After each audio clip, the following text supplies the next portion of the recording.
Hello friends, welcome to my channel garden and gardening. और यहाँ देखिए, आज मैं फिर आपसे एक नए प्लांट के साथ मिल रही हूँ और ये भी मेरे लिए नया ही एक्सपीरियंस है।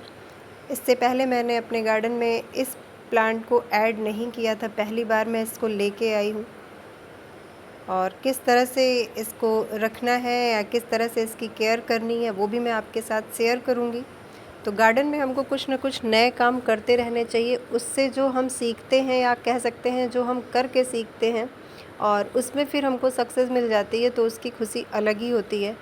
तो मैं भी इस पौधे के साथ सीख ही रही हूँ, क्योंकि इसके पहले पिछले साल मैंने इस पौधे की जो है नियॉन वैरायटी होती है कलर, उस पौधे को ऐड किया था। साल भर वो पौधा अच्छे से चला, लेकिन अभी जब बहुत ज़्यादा गर्मी पड़ रही थी उस समय वो पौधा ख़राब हो गया। तो इस बार मैं ये ग्रीन वाली वैरायटी लेके आई हूँ और देखती हूँ लगाने के बाद ये किस तरह से चलता है, गार्डन में ठीक से चलता है या नहीं चलता है, इसकी अपडेट मैं आपको देती रहूँगी।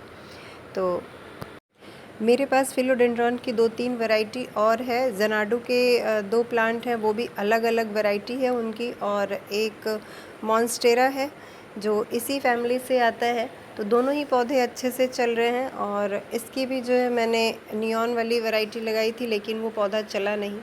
तो सारे पौधों को लगभग एक ही तरह से रखरखाव रखना होता है। जितने भी फिलोडेंड्रॉन के पौधे होते हैं उनका लगभग नेचर एक जैसा होता है। तो उसके लिए एक जैसी मिट्टी भी हमें तैयार करनी होती है और एक जैसा रखरखाव भी करना होता है। तो मिट्टी के लिए देखिए, मैंने राइस हस्क ले लिया है, मिट्टी है और गोबर की खाद है। इन्हीं तीनों चीज़ों को मैंने मिलाया है।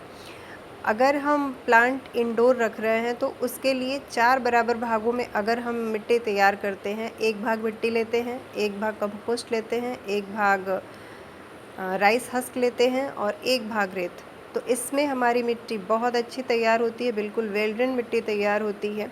जो राइस हस्क होता है वो नमी को भी होल्ड रखता है और रेत पानी को टिकने नहीं देता है।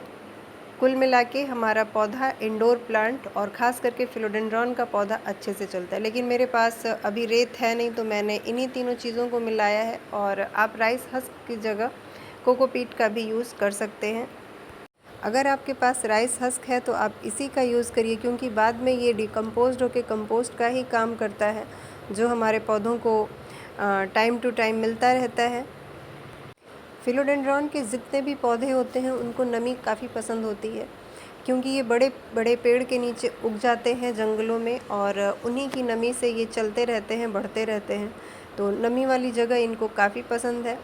तो उसके लिए हमने मिट्टी तैयार कर ली है। और किस जगह पे रखना है, ऐसी जगह पे हमें रखना है जहाँ पे इसको अगर मॉर्निंग की 1-2 घंटे की धूप मिल जाती है तो ये पौधा हमारा बहुत अच्छा चलता है। लेकिन अगर ऐसी जगह हमारे पास नहीं है तो हम इसको बालकनी में भी रख सकते हैं। ऐसी बालकनी में जो खुली बालकनी हो, बिल्कुल बंद कमरे जैसा ना हो, ताज़ी हवा मिलती रहे इस पौधे को और ब्राइट लाइट मिले, अंधेरी जगह ना, ब्राइट लाइट मिले, तो ये पौधा हमारा काफ़ी अच्छे से चलता रहता है। और जब भी हम प्लास्टिक के पॉट का यूज़ करें तो इसमें ड्रेनेज होल काफ़ी अच्छे से बना लें, जिससे इसमें पानी रुके ना। तो मैंने भी प्लास्टिक के पॉट में इसको लगाया है और फिर लगा के सेरेमिक के पॉट में रख दिया है। जब भी हम बालकनी में गार्डनिंग करते हैं तो उसमें पौधों के साथ साथ पॉट्स की खूबसूरती भी हम देखते हैं कि पॉट्स हम कितना अच्छा यूज़ करें जिससे हमारा बालकनी गार्डन और सुंदर दिखे। वैसे सभी पौधों के लिए मिट्टी के पॉट्स काफ़ी अच्छे होते हैं और अच्छे से वो पौधे चलते रहते हैं। लेकिन बालकनी में हम मिट्टी के पॉट्स को नहीं रखना चाहते हैं, क्योंकि वो इतने सुंदर नहीं दिखते। तो सेरेमिक या प्लास्टिक के पॉट का ज़्यादा से ज़्यादा यूज़ करते हैं। तो सेरेमिक के पॉट भी भारी होते हैं, उनको एक जगह से दूसरी जगह बार बार उठाना पॉसिबल नहीं होता है। गलती से अगर वो गिर जाते हैं तो टूट जाते हैं। तो हम पहले इसे प्लास्टिक के पॉट में लगा के फिर सेरेमिक के पॉट में उसको रख सकते हैं, तो उससे उसकी खूबसूरती भी बनी रहती है। और टाइम से अगर हम उसे धूप दिखाना चाहें या खुली हवा में रखना चाहें तो प्लास्टिक के पॉट को शिफ्ट भी कर सकते हैं। और देखिए, ये मिट्टी बिल्कुल रेतीली मिट्टी है, तो इसलिए मुझे बिल्कुल भी रूट्स बॉल इसका खोलना नहीं पड़ेगा, छेड़छाड़ नहीं करनी, ऐसे ही मैं पॉट में लगा दूँगी। अगर ये मिट्टी चिकनी होती या लाल मिट्टी होती तो ज़रूर मैं रूट बॉल खोलती, लेकिन अभी ये मिट्टी बहुत अच्छी है, तो पूरा मैं इस पौधे को इसी तरह से पॉट में रख दूँगी। और जो मैंने खुद से मिट्टी तैयार की है उसको मैं थोड़ा सा पॉट में डाल दे रही हूँ और उसके बाद पौधा रखना है और साइड से जितना भी गैप बचा है उसको मिट्टी से कवर कर देना है अच्छी तरीके से, जिससे पौधा अभी हिले डुले ना और 1-2 दिन में हमारा पौधा अच्छे से सेट हो जाए। ये पौधा भी मनी प्लांट के पौधे की तरह होता है। बाकी जो फिलोडेंड्रॉन के पौधे होते हैं, जनाडू है या हाँ, जनाडू की ही बात कर लें।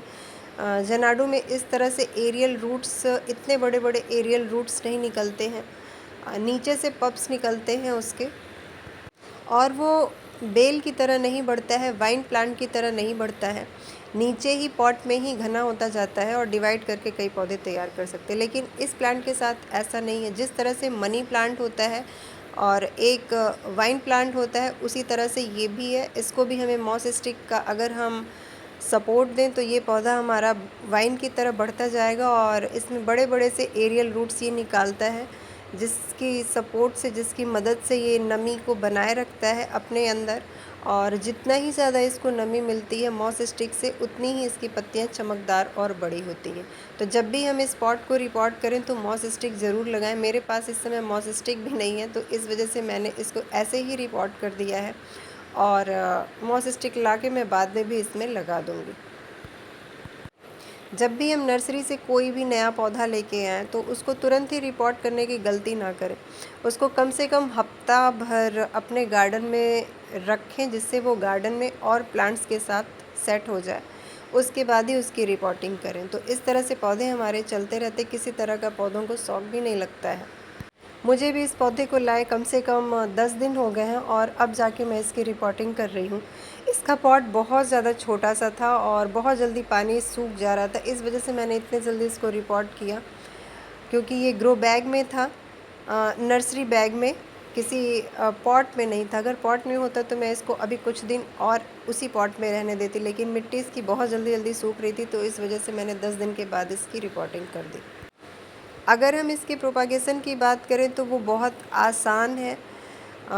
जिस तरह से मनी प्लांट की कटिंग हम लगाते हैं, मनी प्लांट में एरियल रूट्स निकले होते हैं और बारिश के मौसम में बहुत ही इजी तरीके से वो उसकी कटिंग लग जाती है। पानी में भी ग्रो हो जाता है, मिट्टी में भी ग्रो हो जाता है, रेत में भी ग्रो हो जाता है। उसी तरह से इसकी भी कटिंग हम लगा सकते हैं। 1-2 नॉड एरिया हो जहाँ से एरियल रूट्स निकले हों, उस वहाँ से कट करके मिट्टी में हमें लगा देना है, तो ये पौधा हमारा आसानी से चलता रहता है और नया पौधा भी तैयार हो जाता है।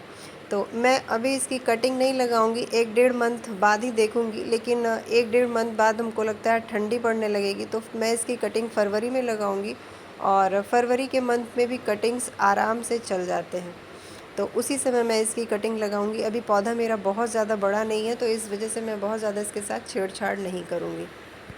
साल में जैसे 2 बार हम और पौधों को फर्टिलाइज़र देते हैं, इसको भी फर्टिलाइज़र दे देना है, एक बार फरवरी में और एक बार अभी सितंबर अक्टूबर में। तो ये पौधा हमारा आराम से चलता रहता है बिना किसी परेशानी के। कम देखभाल में ये पौधा आसानी से चलता रहता है। तो ये थी छोटी सी इसकी केयर टिप्स फ्रेंड्स।